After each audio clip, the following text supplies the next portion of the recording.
Hi friends, ನಾನು ಕೂಡ ಒಂದು ವ್ಲಾಗ್ ಮಾಡುವಂತ ಹೊರಟೆ. ನಿಮ್ಮ ಸಪೋರ್ಟು ಹೀಗೆ ಇರಬೇಕು. ಇವತ್ತೆಂತ ಅಂತ ಹೇಳಿದ್ರೆ, ನಮ್ಮೊಂದು ಹಳೆ ಮನೆಯನ್ನು ತೋರಿಸ್ತೀನಿ. ನಾವು ಈ ಮನೆಯಲ್ಲಿ ಹುಟ್ಟಲಿಲ್ಲ, ಅಂದರೂ ಬೆಳೆದ ಮನೆ ಇದು. ಒಂದು 25 ಇಯರ್ಸ್ ಆಗಿರ್ಬೋದು. ಕೆಲವೊಂದು ಸಲ ಏನಂತಂದರೆ ಜಾಗ ಬದಲಾಗಿರ್ಬೋದು, ಆದರೆ ನೆನಪುಗಳು ಹಾಗೇ ಇರುತ್ತೆ. ಎಷ್ಟೇ ದೂರ ಹೋದರೂ ಆ ನೆನಪು ಮಾತ್ರ ಅಚ್ಚಳಿಯದೆ ಹಾಗೇ ಉಳಿದಿರ್ತದೆ. ತೋರಿಸ್ತೇನೆ ನೋಡಿ. ಇದು ನಾವು ಬೆಳೆದಂಥ ಮನೆ, ನಮ್ಮ ಹಳೆ ಮನೆ ಇದು. ಸುಮಾರೊಂದು 25 ವರ್ಷ ಆಯಿತು.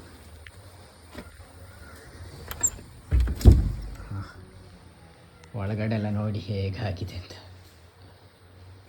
ಏನೂ ಇಲ್ಲ ಈಗ ಬರದೆ ತುಂಬ ಟೈಮ್ ಆಯಿತು. ಇದು ನನ್ನ ರೂಮ್ ಆಗಿತ್ತು.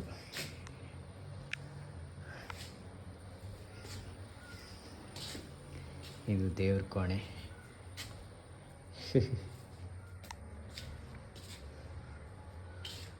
ಇದು ಸ್ವಲ್ಪ ನಾವು ಮಶ್ರೂಮ್ ಬಿಸ್ನೆಸ್ ಮಾಡುವ ಅಂತ ಸ್ಟಾರ್ಟ್ ಮಾಡಿದ್ದು. ನೋಡಿದರೆ ಇಲಿಗಳೆಲ್ಲ ಬಂದು ಉಪದ್ರ ಜಾಸ್ತಿ ಆಯಿತು, ಅದಕ್ಕೆ ಅಲ್ಲಿಗೆ ಡ್ರಾಪ್ ಮಾಡಿದ್ವಿ. ಎಲ್ಲ ಇಲ್ಲಿ ಹಗ್ಗದಿಂದ ಮೇಲಿಂದ ಮೆಲ್ಲ ಇಳ್ಕೊಂಡು ಬರೋದು.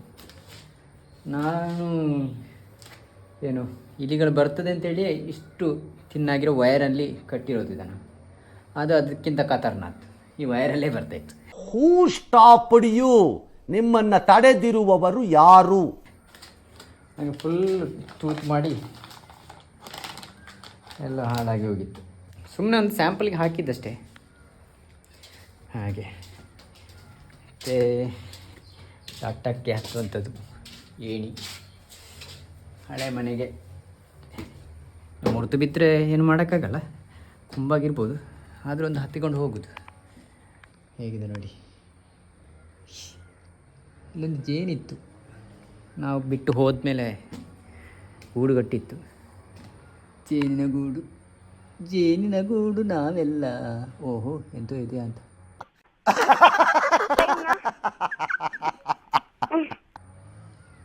ಹಾಗೆ ಈಗ ಜೇನು ಕೂಡ ಹೋಗಿದೆ. ಇನ್ನು ಎಂತ ಆಗ್ತದೆ ಗೊತ್ತಿಲ್ಲ. ಹೀಗೆ ಇದ್ದರೆ ಮುರಿದು ಬೀಳ್ಬೋದು. ಆದರೆ ಎಲ್ಲ ಕಬ್ಬಿಣ ಹಾಕಿಟ್ಟಿದ್ದಾರೆ ಮೊದಲೇ. ಹಾಗೆ ಇದು ಒಂದು ಊಟಕ್ಕೆ ಹಾಲ್. ಈಗೆಲ್ಲ ಹೇಗಾಗಿದೆ ನೋಡಿ.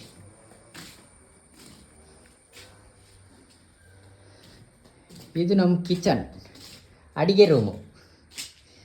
ಇಲ್ಲಿ ಒಂದು ಮಳೆಗಾಲದಲ್ಲಿ ಉಂಟಲ್ಲ, ಒಂದು ರೊಟ್ಟಿ ಮಾಡಿ ತಿನ್ನುವಾಗ ಉಂಟಲ್ಲ ಬೆಳಿಗ್ಗೆ, ಆಹಾ, ಇಲ್ಲಿ ಕೂತ್ಕೊಂಡು ಚಳಿಗಾಯ್ದು ಈ ಚಳಿ ಕಾತುಕೊಂಡು ಒಂದು ತಿನ್ನುವಾಗಂತ ಎಂಥ ಖುಷಿ.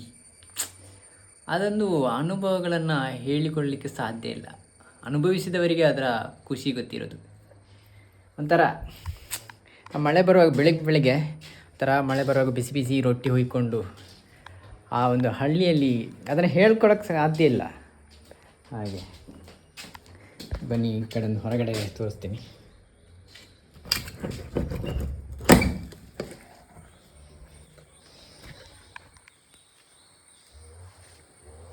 ಎಲ್ಲ ಹುಲ್ಲು ಬಂದಿದೆ ಈಗ, ಏನಿಲ್ಲ. ಇದು ಟಾಯ್ಲೆಟು, ಬಾತ್ರೂಮು ಅಂತಿದ್ದು ಎಲ್ಲ ಫುಲ್ ಬಂದು ಇಲ್ಲಿ ನಮ್ಮ ದನದ ಕೊಟ್ಟಿಗೆ. ಮತ್ತು ಈ ಕಡೆ ಎಂತಂತೇಳಿದ್ರೆ ಭೂತದ ಚಾವಡಿದೆ, ಇಲ್ಲಿ ಕಾಣ್ತಾ ಇದೆಯಾ, ಭೂತದ ಚಾವಡಿ. ನಾನು ಆಮೇಲೆ ಆ ಕಡೆಯಿಂದ ತೋರಿಸ್ತೀನಿ. ಹಾಗೆ ಮತ್ತಂತೇಳಿದ್ರೆ ಇಲ್ಲಿ ಡಿಸೆಂಬರಲ್ಲಿ ಭೂತ ಆಗ್ತಿತ್ತು. ಜಾತ್ರೆ ಎಲ್ಲ ಸುಳ್ಯದಲ್ಲಿ ಮೊದಲ ಬಾರಿಗೆ ಜಾತ್ರೆ ಆಗೋದೇ ಸುಳ್ಯ ತಾಲೂಕಲ್ಲಿ ಮೊದಲ ಬಾರಿ ಜಾತ್ರೆ ಆಗೋದು ನಮ್ಮ ಕರ್ಲಪಾಡಿಯಲ್ಲಿ ದೇವಸ್ಥಾನದಲ್ಲಿ ಸ್ಟಾರ್ಟ್ ಆಗ್ತದೆ ಮೊದಲಿಗೆ ಧನು ಸಂಕ್ರಮಣದ ಹೊತ್ತು. ಹಾಗೆ ಎಲ್ಲ ಪೇರಳೆ ಗಿಡ ನೋಡಿ, ಇದು ಕಸಿ ತಲ್ಲೊಂದಿದೆ, ಅಲ್ಲೊಂದು ಇದೊಂದು ಪೇರಳೆ ಗಿಡ, ಭೂತ ಚಾವಡಿ ಕಾಣ್ತಾ ಇದೆ ನೋಡಿ. ಹಾಂ, ಇದೊಂದು ಗಿಡ ನೋಡಿ, ನಿಮಗೆ ತೋರಿಸ್ತೀನಿ. ಈ ಗಿಡ ಇದು ನೆಲನೆಲ್ಲಿ, ಇಲ್ಲೊಂದಿದೆ ನೋಡಿ. ಇದರಲ್ಲಿ 2 ಟೈಪ್ ಬರುತ್ತೆ, ಒಂದು ಗ್ರೀನ್, ಇದು ಗ್ರೀನ್ ಆಗಿರುವಂಥದ್ದು, ಇದನ್ನು ಯೂಸ್ ಮಾಡ್ತಾರೆ ಜಾಸ್ತಿ. ಅಂದರೆ ಏನು ಅಂತೇಳಿದರೆ, ಇಲ್ಲೊಂದಿದೆ, ಇದು ನೋಡಿ, ಇನ್ನೊಂದು ಕೆಂಪು ಕಲರು, ಇದು ಗ್ರೀನ್. 2 ಟೈಪ್, ಇದು ಕರೆಕ್ಟಾಗಿ ಇಲ್ಲೇ ಹತ್ರ ಇದೆ, ನಿಮಗೆ ಗೊತ್ತಾಗುತ್ತೆ ನೋಡಿ. ಅಂದರೆ ನೋಡಿ, ಇದು ಫುಲ್ಲು, ಅಂದರೆ ಇದರ ಕಾಂಡದಿಂದ ತಲೆಯವರೆಗೆ ನೋಡಿ ಗ್ರೀನೇ, ಇದೆಲ್ಲ ಗ್ರೀನ್ ಆಗಿರುತ್ತೆ. ಮತ್ತು ಇದು ನೋಡಿ ರೆಡ್, ಸ್ವಲ್ಪ ರೆಡ್ ಥರ ನೋಡುವಾಗ ಗೊತ್ತಾಗುತ್ತೆ ನೋಡಿ, ಇದೆಲ್ಲ ಸ್ವಲ್ಪ ರೆಡ್. ಹತ್ರ ತಂದು ತೋರಿಸ್ತೀನಿ ನೋಡಿ. ಇದಕ್ಕೂ ಇರೋ ವ್ಯತ್ಯಾಸ ಸ್ವಲ್ಪ ರೆಡ್. ಅದು ಎಂತಂತೇಳಿದರೆ, ಈ ಕೊರೋನಾ ಟೈಮಲ್ಲಿ ಈ ಎಂಥ ವಿಟಮಿನ್, ನಿಮ್ಮ ಅಮ್ಮನ ಪಿಂಡ ಯಾವ ಬೋಳಿ ಮಗನಿಗೆ ಅರ್ಥವಾಗುತ್ತದೆ, ವಿಟಮಿನ್ಗೋಸ್ಕರ, ಏನು ವಿಟಮಿನ್ ಅಲ್ಲ, ಎಂತ ಈ ಸಾವು ಮಾರೆ, ಇಮ್ಯುನಿಟಿ ಪವರ್ಗೋಸ್ಕರ ನಾವು ಇದನ್ನು ಯೂಸ್ ಮಾಡ್ತಿದ್ವಿ ಹಳ್ಳಿಗಳಲ್ಲಿ. ಇದು ಮತ್ತು ಎಂತೇಲೆ ಅದರ ಹೆಸರು ಬರೋದಿಲ್ಲ ಮರ, ಸಾವು ತುಳಸಿ, ಮತ್ತು ಅದರ ಹೆಸರಲ್ಲ ನಾನು ಹೇಳಿದ್ದು, ಇನ್ನೊಂದು ಸಾಂಬ್ರಾಣಿ ಅಲ್ಲ ಎಂತ,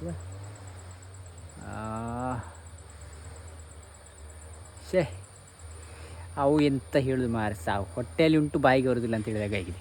ಬರೀ ಡೌಗಳಿಂದ ಬಿಲ್ಲಪತ್ರೆ ಅಲ್ಲ, ಎಂಚಿ ಸಾವಿಯ ನೆನಪೇ ಬರೋದಿಲ್ಲ. ಅದೇ ಏನೋ ನೆಕ್ಸ್ಟ್ ಟೈಮ್ ಸಿಕ್ಕಿದಾಗ ತೋರಿಸ್ತಿದ್ದೇನೆ, ಅದನ್ನು ನೆನಪಾದರೆ ತೋರಿಸ್ತೀನಿ. ಸಾಂಬ್ರಾಣಿ ಅಲ್ಲ ಅಮ್ಮ, ಗೊತ್ತಿಲ್ಲ. ಹಾಂ, ನೋಡೋಣ. ಹಾಗೆ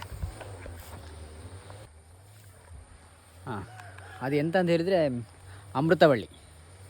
ಅಮೃತಬಳ್ಳಿ ಮತ್ತು ನೆಲನೆಲ್ಲಿ ಮತ್ತು ಶುಂಠಿ ಮತ್ತು ತುಳಸಿ ಎಲೆ ತುಂಬ ಹಾಕಬಾರ್ದು, ಇದನ್ನೆಲ್ಲ ಹಾಕಿ ಮತ್ತು ಪೆಪ್ಪರು ಇದನ್ನೆಲ್ಲ ಹಾಕಿ ಕುದಿಸ್ತಾಯಿದ್ರು. ಚೆಂದ ಕುದಿಸಿ ಒಂದು 1/4 ಗ್ಲಾಸಷ್ಟು ಕುಡಿಯೋದು.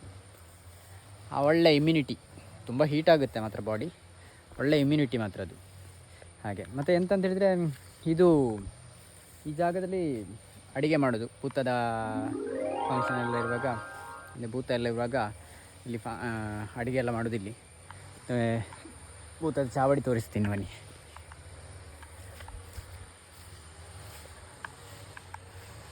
ಇಲ್ಲಿ ಭೂತದ ಚಾವಡಿ, ಮನೆ ಹತ್ರನೇ ಅದು ಭೂತ ಚಾವಡಿ ಇರೋದು. ಇದು ಭೂತದ ಚಾವಡಿಯ ಫ್ರಂಟ್ ಸೈಡ್ ಎದುರುಗಡೆ. ಮತ್ತು ಈ ಹಲಸಿನಕಾಯಿ ಒಳ್ಳೆ ಟೇಸ್ಟ್ ಉಂಟು, ಒಳ್ಳೆ ಚಂದ ಉಂಟು. ಇದು ಬರಿಕೆ ತುಳುಟು ಬರಿಕ ಅಂತ ಹೇಳ್ತದೆ, ಮತ್ತು ಕನ್ನಡದಲ್ಲಿ ಕೇಳಿ ನನಗೆ ಗೊತ್ತಿಲ್ಲ. ಹಾಗೆ ಇದು ವಿಷ್ಣುಮೂರ್ತಿ ಭೂತ ಚಾವಡಿ, ಧರ್ಮದೈವ, ಮತ್ತು ಆ ಕಡೆ ಪಾಷಾಣ ಮೂರ್ತಿ. ಹಾಗೆ ಚರಿತ್ರೆಗಳು ಹೇಳಲಿಕ್ಕೆ ಹೋದರೆ ತುಂಬ ಉಂಟು. ಮತ್ತು ಇದು ಗುಳಿಗನ ಕಟ್ಟೆ. ಹಾಗೆ ಇಲ್ಲಿ ಇಷ್ಟು ಜಾಗದಲ್ಲಿ ಭೂತದ ಕೋಲ ಆಗ್ತದೆ. ಈಗ ಜಾತ್ರೆ ಟೈಮಲ್ಲಿ ಡಿಸೆಂಬರಲ್ಲಿ ಆಗುವಂಥದ್ದು. ಓಕೆ, ಮತ್ತು ಇನ್ನು ಇವತ್ತಿದು ಅಂತ ಇಲ್ಲ, ಇಲ್ಲಿಗೆ ಮುಗಿಸ್ತಾ ಇದ್ದೀವಿ. ಒಂದು ಸಣ್ಣದಾಗಿ ಮಾಡಿದ್ದು ಪ್ರಯತ್ನ. ನಿಮ್ಮ ಸಪೋರ್ಟ್ ಹೀಗೆ ಇರಲಿ. ಓಕೆ, ಬಾಯ್ ಬಾಯ್, ನಾಳೆ ಸಿಗುವ.